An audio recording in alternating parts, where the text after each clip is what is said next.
How to adjust the touch sensitivity on your iPhone.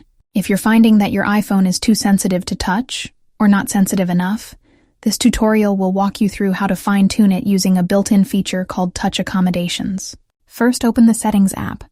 Once there, scroll down and tap on Accessibility. This section includes all the options that help customize your iPhone for your needs. Under the Physical and Motor section, simply tap on Touch. Now once here, scroll down and tap on Touch Accommodations. If Touch Accommodations is off, toggle the switch to turn it on.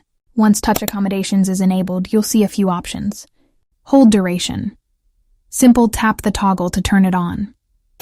This sets how long you must touch the screen before your touch is recognized. You can slide the bar to increase or decrease the required hold time. Ignore repeat. Tap the toggle to turn it on. This option helps if your device registers multiple taps too quickly.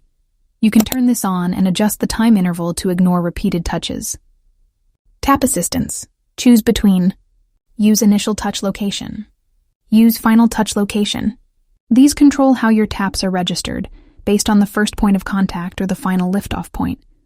Once you've adjusted the settings, test them out by using your device normally. You can return and fine-tune the settings at any time if needed. And that's it. If this video helped, be sure to like, share, and subscribe to my channel for more helpful tips.